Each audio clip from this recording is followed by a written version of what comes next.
Learning astrology and herbalism is like stacking functions, learning two different things at once, astro herbalism. That could feel really daunting for a lot of people to learn 12 signs.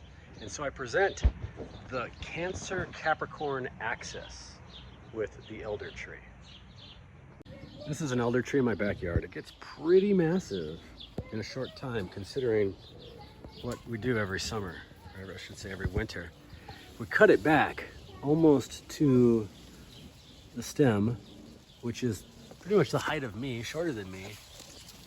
And you can see here, all of this new growth coming up, that all makes this giant canopy in a very short growing season.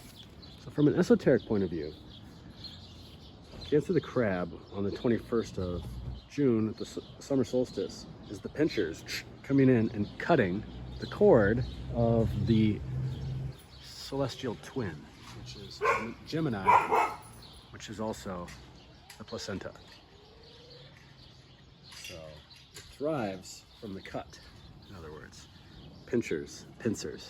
Okay, there's a lot to be said about this tree from a correspondence with Capricorn and Saturn. I mean, the name elder for one. I mean, we're talking about the oldest time of the year, old man winter, old man Saturn, old man Jolly Saint Nick, Satan, all of that is Capricorn.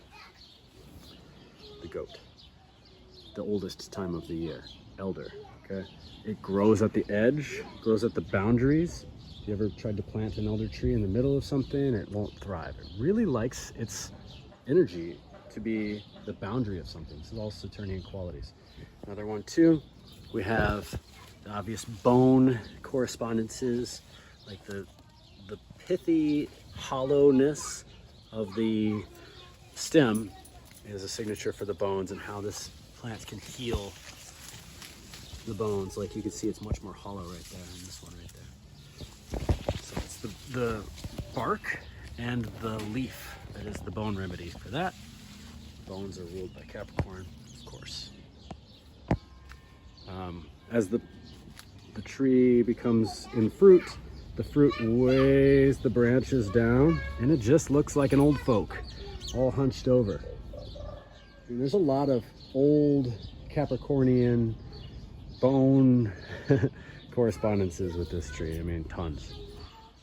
Look at it now. I mean, even with this generated industrial chemical sky background, it still has this appearance of these lunar qualities. I mean, come on, it looks like full moon right there.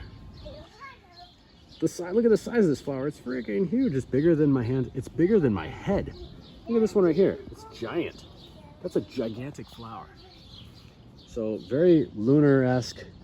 The smell of this really is pronounced from the lack of sunlight. It really smells more musky and animal-like.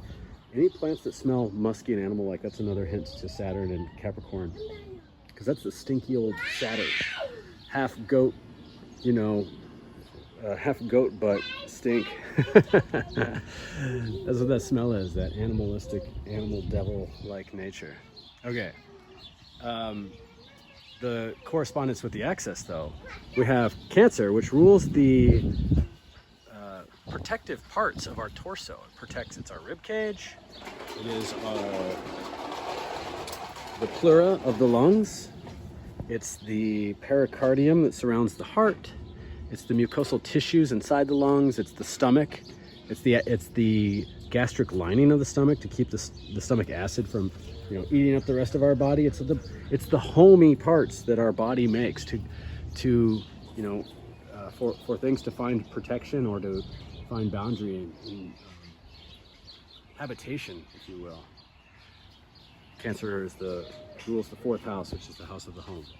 Home is where the heart is, and the hearth as well, the hearth of our body, the hearth, the lungs, the area where elder is extremely beneficial and generous is for the protecting of our lungs. You can see as it's starting to go to berry here, the berries have that resemblance to the alveolar, alveoli of the lungs.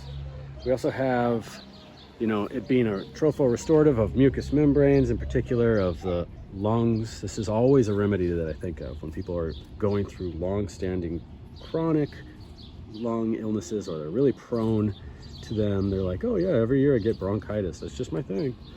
I think elder is a good one for them. And then to assess the placements on their chart, you know. And of course,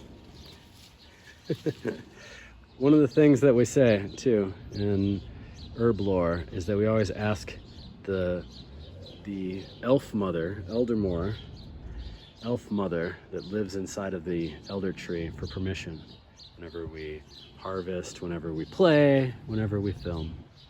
So grant us permission, eldermore, that we may heal